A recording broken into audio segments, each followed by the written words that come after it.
Mr. Myers is taking the stand. Good afternoon, Mr. Myers. If you can remain standing and raise your right hand, do you affirm to tell the truth? Yes, I do. Thank you. Please have a seat. Please state and spell your name. Dwayne Myers, DWAYNEMYERS. Dwayne Myers, called as a witness by the government, having been first duly sworn, was examined and testified as follows. Thank you. Your voice is loud and clear. You don't have to get that close to the mic.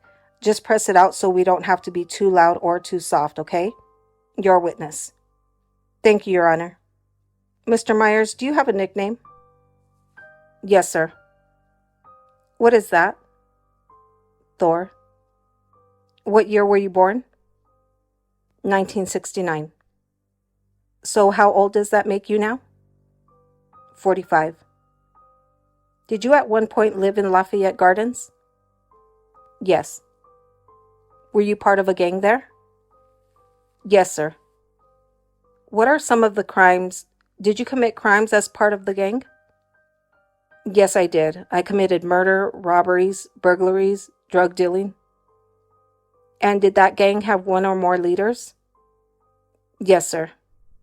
Who was that? World and Wise. What did it mean to you as a member of the gang that World was a leader? That these were the individuals that we would answer to and take orders from. Did the same thing apply to Wise? Yes, sir. Do you see World today in court? Yes, sir. Can you point him out and describe something he's wearing? He's wearing a buttoned-up shirt. He's identified. The record will so reflect. Do you see anyone else in court that's a part of the gang that you were in? Yes, sir. Who is that? eBay. Can you point him out and describe something he's wearing? Sitting over in the blue shirt. Identified for the record. The record will so reflect. So you're in jail now. You are in jail now, correct? Yes, sir. Have you pled guilty to crimes? Yes, sir. Do you recall what crimes? Murder, racketeering, robbery. Okay. As far as racketeering goes, have you pled guilty to certain acts as part of your racketeering crime? Yes, sir. Do you recall which ones? What acts? The murder and the drugs. Did you plead guilty to anything related to Ivory Davis? Yes, sir. What was that? Murder. And how about Tyrone Baum? Yes, sir. And how about someone named Michael Cullen? Yes, sir. And how about drug dealing as part of your racketeering? Yes.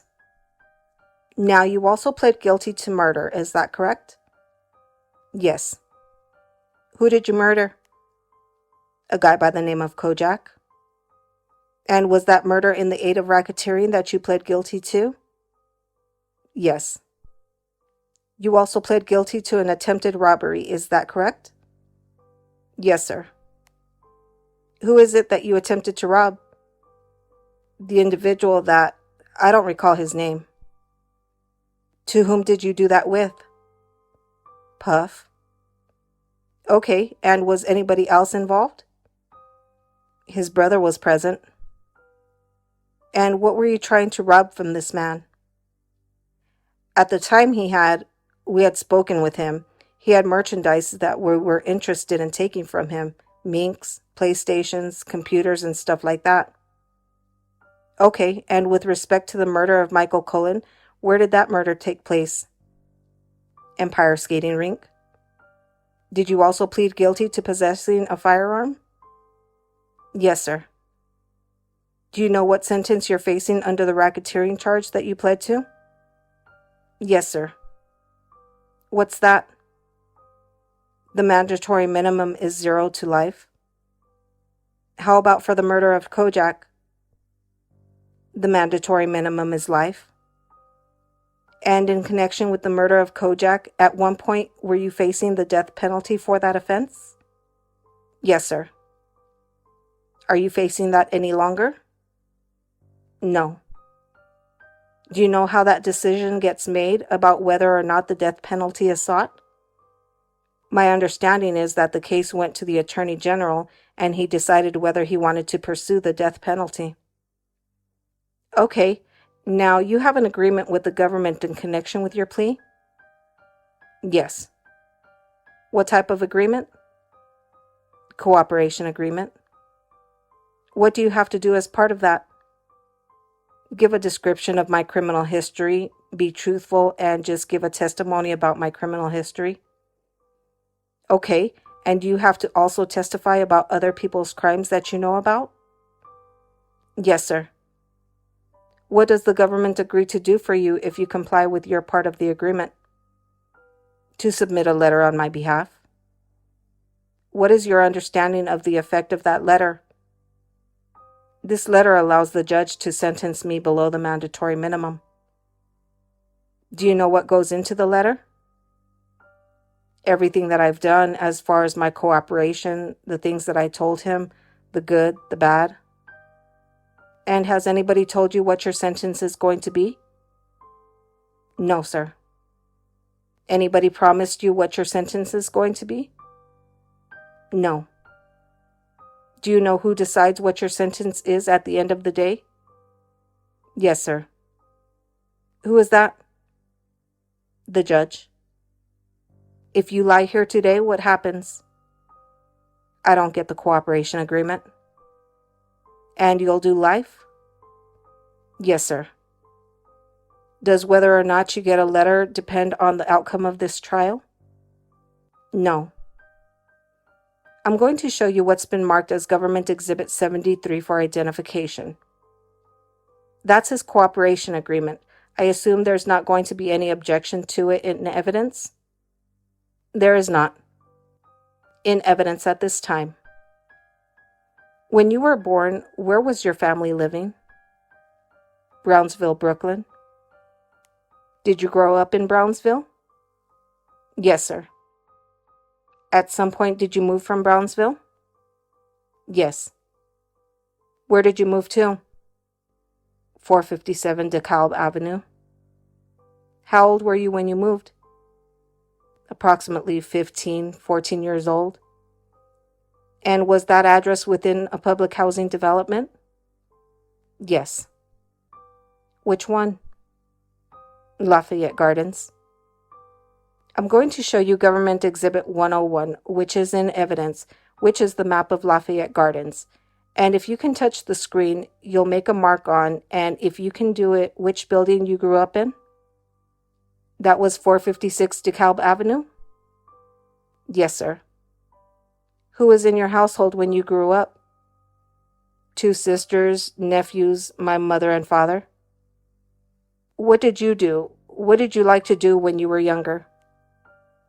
Well, when I first moved to the projects, I was a normal kid, skating a lot.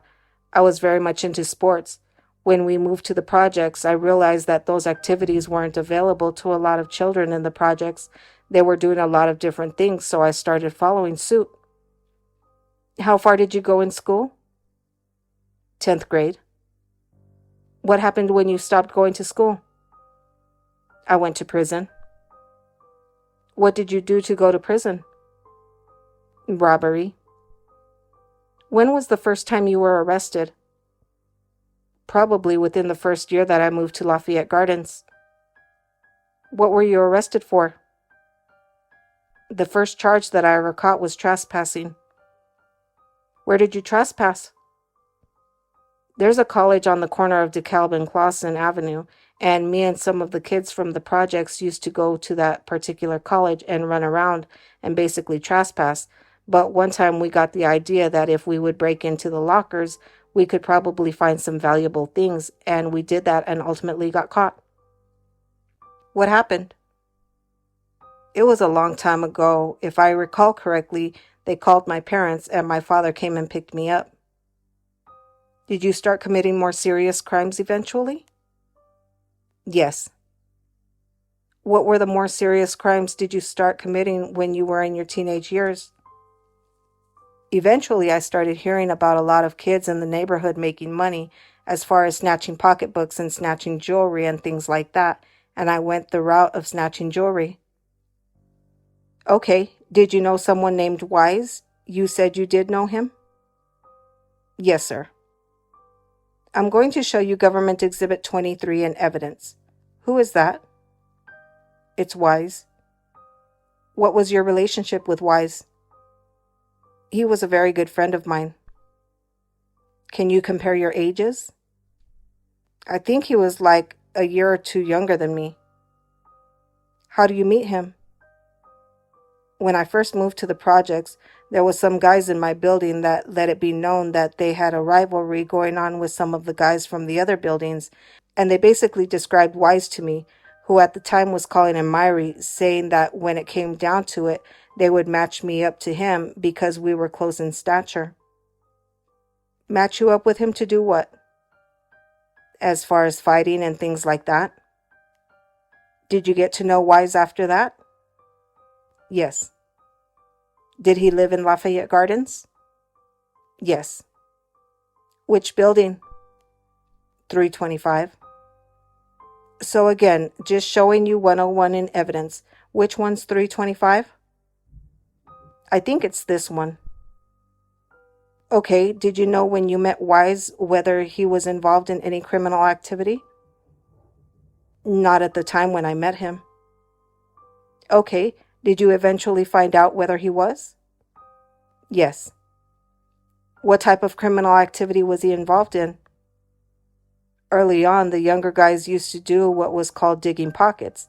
They used to go to Midtown, and it was a form of jostling, pickpocketing.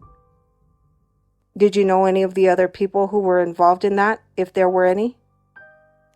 It was actually two individuals named Sambo, other guys.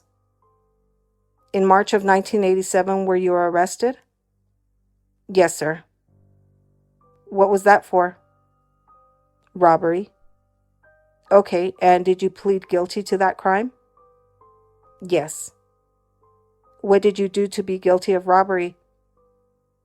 I approached an individual with a file. Before that, were you arrested for chain snatching ever? Yes. When was that about? Well, actually, I was arrested for the chain snatching before the armed robbery. I had been arrested for the chain snatching. I had did time for that. I did 6 months, 5 years probation. Then I went home, and eventually I was arrested again for armed robbery. The chain snatching evidence, did you serve that in an adult or juvenile facility? Juvenile. Was chain snatching something that you did often? Yes, sir. Do you know how many times you snatched chains? No. Was it a little, a lot? A lot. Around that time, and I'm talking about 1987, did you start using drugs? Yes, sir. What drugs did you start doing? Crack cocaine. How did you start using it? Well, I was using marijuana. You had individuals in my neighborhood that was a little older, and they had introduced me to this new drug that had came out, and they had explained that you take it, and you crush it, and you put it in the marijuana, and it heightens the effects of the marijuana, and I tried it and became addicted. Okay, did you use crack with anybody? Yes. Who? Manny, Wise, Un. How long did you use crack for, do you recall? Approximately from 86 to the end of 87, probably. Did you also, aside from the marijuana and crack, have you used other drugs? Just alcohol. In March of 1988, did you get arrested again? Yes, sir. Is that the armed robbery you were talking about? Yes. Can you explain what happened? One particular day, I went to the junior high school that's located across the street. I had a firearm that I had found in a construction site that I used to work on. I took the firearm with me to the school with the intention of robbing somebody. I saw an individual who had on a piece of jewelry. I robbed him for it. Were you high on crack when you did the robbery? I wasn't high at the time, but I was looking to get high. So you wanted money for drugs? Yes, sir. Did you plead guilty to that robbery? Yes. Do you remember what your sentence was? My sentence? I was on probation at the time, so they gave me a year for the case and a year for the probation, and they ran the sentence concurrent. How much time did you serve on that? 8 months. Where did you serve it? On Rikers Island. In January 15th of 1989, were you arrested for a drug offense? Yes, sir. So you had been released from your year? Yes. About how soon after you were released did you get arrested for the drug crime? It was days. Can you explain that? Were you guilty of that drug crime? Yes, I was. Can you explain what you did? The point coming home, I connected with an individual that I was doing that particular year with, and he explained to me that another guy that we had been friends with during the time that we were serving our time was in Queens, and he had an area where he was peddling drugs. We went to Queens to get with him with this plan to take over the neighborhood, and when I got there, this individual was on the corner speaking with a young lady. I became impatient, realizing that not only did I have to wait for him to finish selling the drugs that he had on him, but I had to wait until he finished speaking to the girl. So I told him to give me the drugs while he's speaking with the girl, and he gave me the drugs. I made a sale to an undercover officer and got arrested. So you got arrested making your drug sale to an undercover officer? Yes, sir. What were you selling? Crack cocaine. Okay, do you remember how much? I think she about a dime, $10 worth. Just $10 worth? Yes. And when you were arrested for that charge, were you held in jail or were you released on bail? I was released on bail. And just as in connection with a lot of your arrests, did you always give the police your real name? No, sir. You used a fake name? Yes. And what caused you to do that?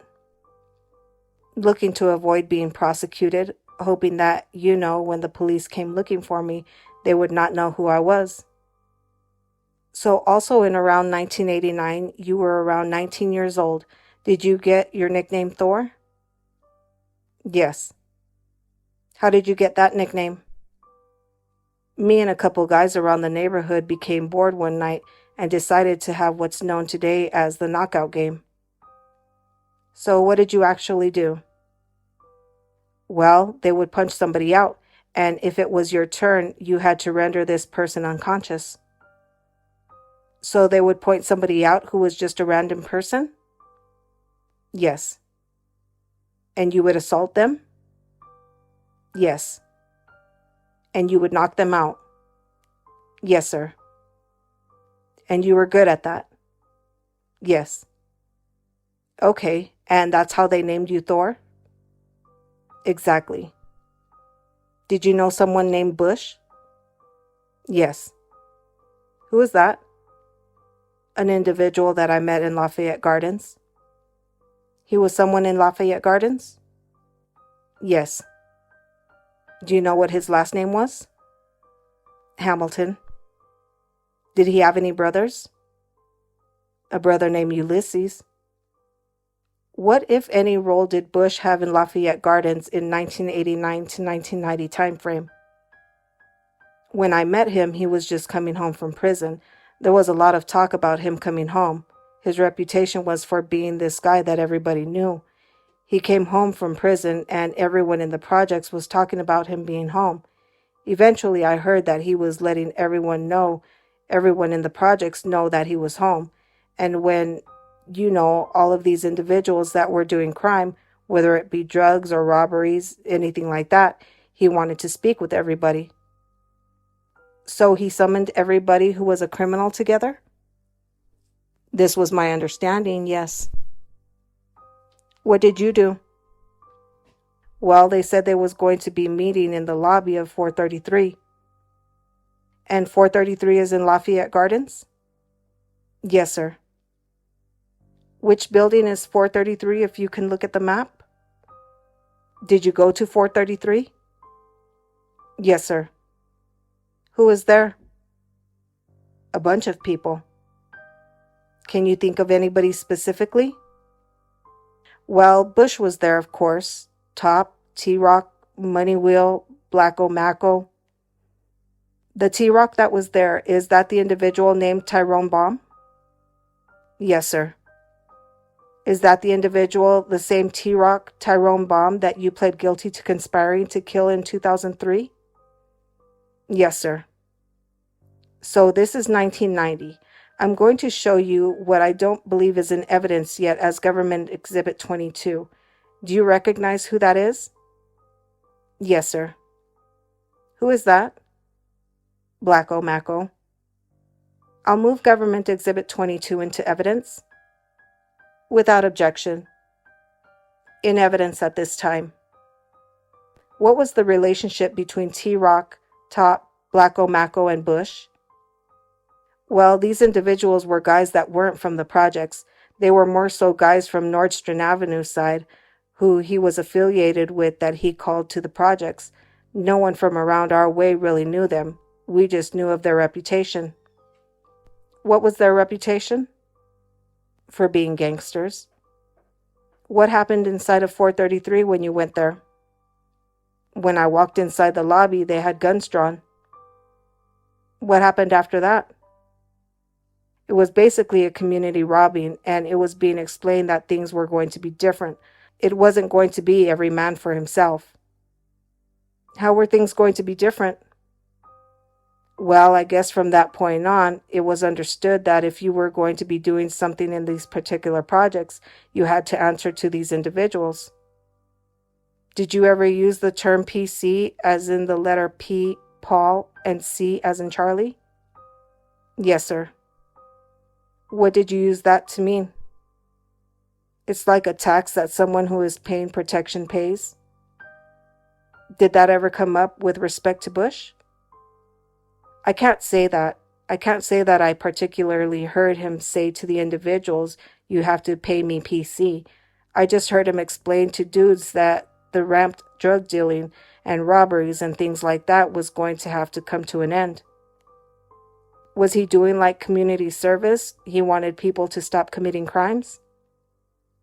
Not necessarily stop committing crimes, because it was just, how can I say? I don't know how to put it. If people were committing crimes in the projects, I get the impression like he was saying that if he wasn't getting a part of it, then it wasn't supposed to go down. Did you start committing crimes with Bush? Yes. What type of crimes? Well, there was times when I would go with T-Rock and Top and Mark Adams, went up to different places where they would put pressure on these different individuals. What do you mean by that? They would speak with people and let them know that they had to pay the PC, protective custody, like kind of a tax.